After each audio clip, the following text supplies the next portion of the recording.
now proceed with our hearing. I would like just to emphasize the importance of passing Bill number 144 that seeks to promote the scientific propagation, processing, utilization, and development of the Philippine native animals. Una sa lahat, maraming mga konektadong problema at mga concerns na masasolusyonan ng mga layunin ng panukalang batas na ito. Una na sa mga ito ay ang ating kakayahan mag-supply ng food requirements ng growing population ng ating bansa, specifically since there is also a growing consumption of meat among Filipinos. Si mismong Department of Agriculture Secretary Manny Piñol ang nagsabi na ang ating consumption ng meat ay tumaas from 15 kilos per person to 35 kilos per person per year now. At 35 kilos ng meat ay equivalent sa kalahati ng isang buong baboy o 23 na manok. So imagine, napakaraming hayop yan sa loob ng isang taon kada isang Pilipino. Nabanggit din ni Secretary Piñol ng inventory of 2.5 million cattle ay hindi enough to feed 105 million population ng ating bansa. At meron din study ang United Kingdom-based think tank ang Chatham House na ang mga Pilipino ay isa sa mga fastest growing meat eaters sa buong mundo. It cited that we are not the high meat eaters but we are growing fast. It cited that the Philippines has one of the highest continuing growth rates with compounded annual growth rate from 2011 to 2021 predicted to be over 30% a year for pork, chicken, and beef. This was also cited and reported by the Philippine Daily Inquirer in one of its articles. That is why I really think we should turn to native animals development to help us feed our growing population. We have also seen problems raising imported livestock.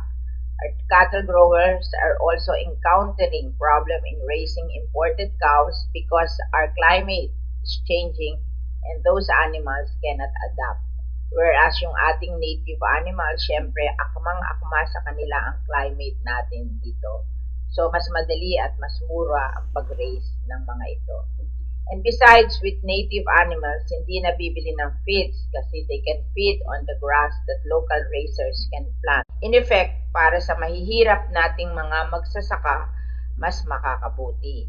It will be more sustainable and they will save on expenses. Magtatanim na lang sila ng mga damo to use as feeds. On the environment protection side, makakatulong din ang raising of native animals and consumption of their meat versus imported animals and imported meats sa pag-curb ng emission of greenhouse gases na nakaka-contribute sa global warming and climate change. According to the same think tank Chatham House, livestock production ang largest source globally ng potent greenhouse gases na methane at nitrous oxide.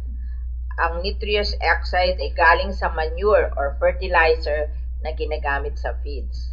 Ang CH4 naman ay galing sa tinatawag na mga enteric fermentation, a digestive process of livestock such as cattle, goats, and sheep. According to a study, with rising meat consumption, emissions of those greenhouse gases would of course also increase. Ang pag-address ng global warming pa naman ay isa sa mga commitment ng iba't ibang bansa kasama ng Pilipinas sa Paris Agreement on Climate Change.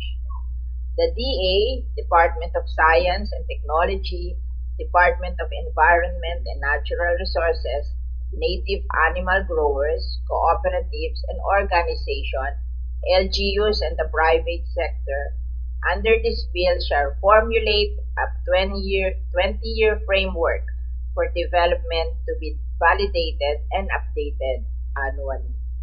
The framework will serve as a guide in implementing programs, plans, and projects.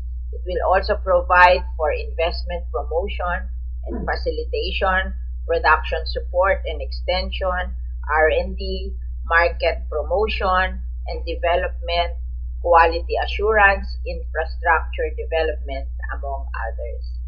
Native animal raising follows the tenets of sustainable farming and organic agriculture. So in line rin ito sa National Organic Agriculture Program ng ating bansa, which calls for the development and promotion of organic agriculture in the Philippines.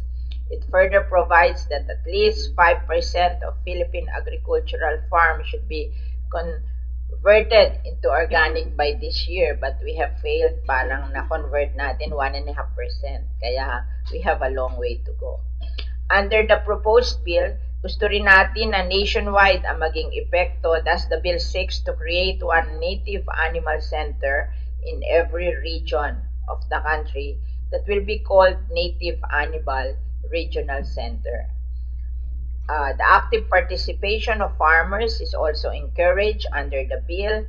Farmers Association and cooperatives will serve as the focal point for government assistance in the propagation and dispersal of Philippine native animals and dissemination of technology on native animals. Hindi naman tayo nakakapagbigay ng ayuda sa mga individuals. It's always the farmers organization and cooperative. Malaki ang maitutulong ng suporta natin sa native animals development sa mga Pilipinong magsasaka. At natutuwa ako na suportado ito ng Secretary of Agriculture. Marami na rin akong nakausap at kinonsulta ng mga native animal groups or association at syempre natutuwa sila na tinututukan natin ang kanilang industriya. For instance, alam naman natin na ang backyard hog raising or farming ay isa sa mga alternative sources ng additional income or kabuhayan ng marami sa ating mga magsasaka at iba pang kababayan. Marami ang nagiging involved sa backyard hog farming dahil sa maliit lang ang kailangan na kapital. In fact, it is estimated that the backyard hog raisers are producing 65% or they compose 65% of all the hog raiser in the Philippines. Majority. In fact, ang sabi sa akin ng Philippine Native Pig Owners Network Association, dumarami na ang nagiging interesado na matuto at mag-aral kung paano mag-alaga at mag-umpisa ng negosyo mula sa mga native pigs. At ganoon din ang sinasabi na iba pang raisers and industry groups ng native animals growers. Kaya kami po, miski sa Villar Sipag Farm School, nagtuturo na kami rin ng tinatawag na sustainable pig farming in cooperation with the Agricultural Training Institute or ATI para magturo ng ganito. At natutuwa tayo na napakalaki po ng increase ng production ng livestock. In fact, siya ang nagdala sa ating paglaki ng agricultural production. For the first time, lumaki tayo ng 2.85% of this third quarter at ang malaki pong nag-contribute ay ang livestock, more than the crops and fisheries. Kaya nalulungkot po ako na pag tinitingnan ko yung DA, parang ang dami nilang binigay na budget sa fisheries, ang dami nilang binigay na crops, pero it's always yung livestock ang nagdadala ng growth ng agriculture. Kaya it's time that we look at yung organization ng Bureau of Animal Industry in the Department of Agriculture, kung ano ba, bakit nagkaganito, na nawala sa attention yung Bureau of Animal Industry at saka yung livestock program, when in fact siya nagdadala ng growth ng agriculture as a whole. Palaging siyang malaki ang growth rate sa agriculture. So, kaya ngayong umaga, bumabalik tayo sa livestock at titingnan natin kung anong mga reforms ang magagawa natin para mas matulungan ng gobyerno ang livestock industry. Thank you very much for participating and providing your inputs.